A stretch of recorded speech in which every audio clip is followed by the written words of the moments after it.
and the white liberals are at it again.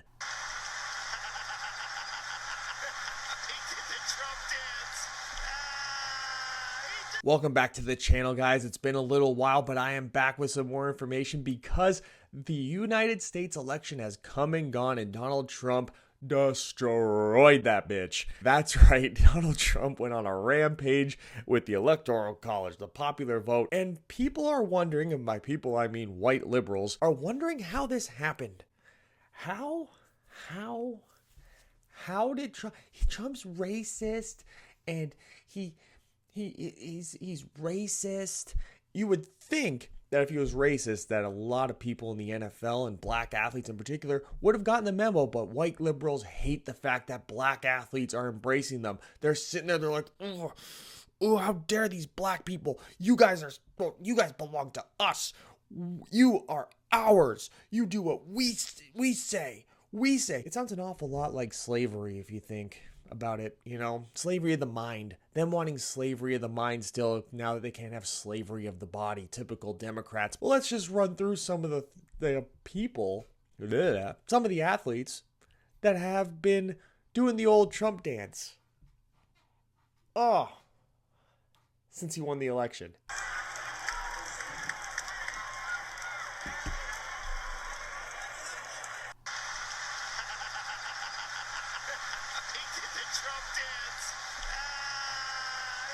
Check the flag here, was thrown right around.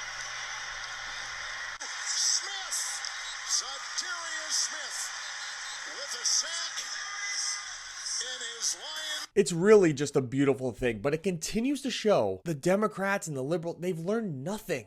They've learned absolutely nothing. Now they're coming out and they want the Trump dance to be considered an illegal dance. I've seen people tweet things and post comments on Instagram about bad timing of certain things, like Reba McEntire with her red hair on election day, because of what the mood of the country was. Because I actually got the proof that the mood of the country was actually really positive that day because, again, popular vote, Electoral College landslide.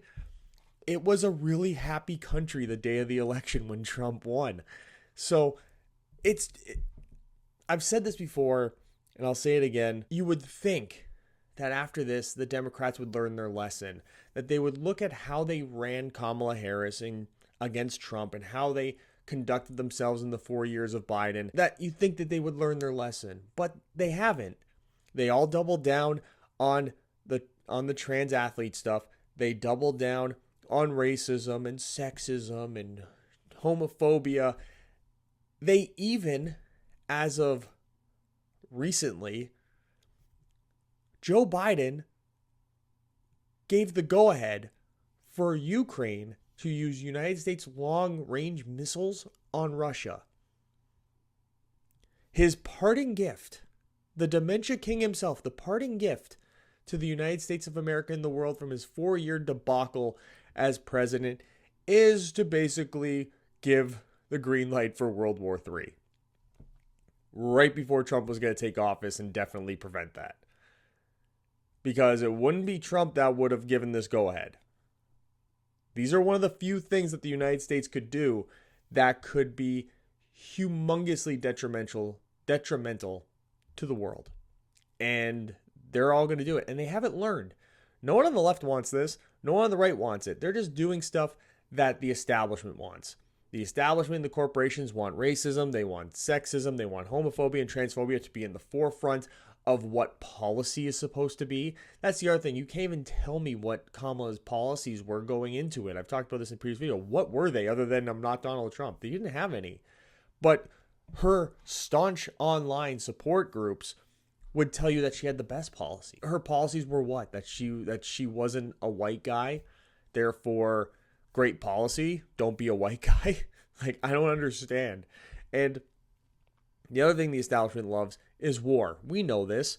And one of my favorite things that happened was it was Mehdi Hasan and Dave Smith arguing back and forth with each other. I forget on whose show it was, but they were. And Mehdi Hasan was talking about Trump and how, you mean all these people who have come out against Trump who worked with him in 2016, they're all liars. And Dave Smith very plainly said, if you're asking me if I think that you can get 15 people in Washington to lie about something together, the answer is yes, I think that they can. I think that they're lying. He's like, I may not trust Trump, but I definitely don't trust them. Because how many people got together to lie about weapons of mass destruction in Iraq? A lot. Way more than 10. I would argue way more than 20. They all knew it was a lie, but they still told you it was a lie. Why? To further their agenda. And that's what they're continually doing. But they're so arrogant and they're so full of themselves and so egotistical. They don't realize that people aren't falling for it anymore. It's like when they say Trump called white supremacists good people, expecting that no one would go back and roll the tape back 30 seconds for him to be seen disavowing those same people. They make content. And let's be very real. It's content. It's not news. It's not facts. It's just content. It's just content how they see fit. Whether it's AI, whether it's fake, whether it's real, it's just content to them.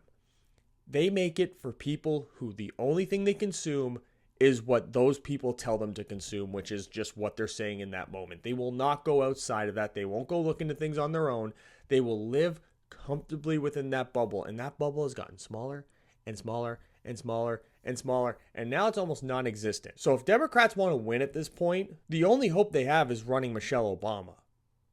If they don't run Michelle Obama, because they're not going to change their policy, they're not going to change their stance on any of this stuff.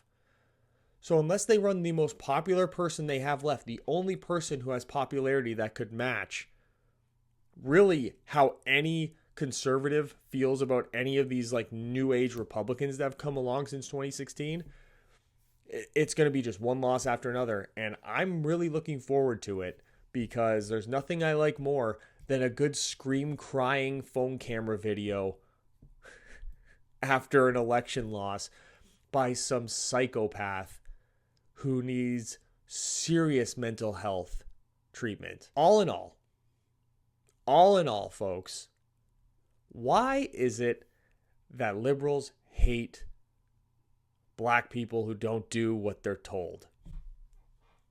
As in, ones who don't vote and think and talk the exact way that these white liberals say they're supposed to. Leave in the comment section below. And I'm out here in Canada. I'm cheering for Pierre Poilievre to complete the sweep. Complete the conservative sweep of Canada and the United States and the Poilievre-Trump alliance of 2025. Let's go. Let's turn this around and get things back to when everything was great over here. Shout out to Trudeau for making the Canadian dollar the worst it's ever been.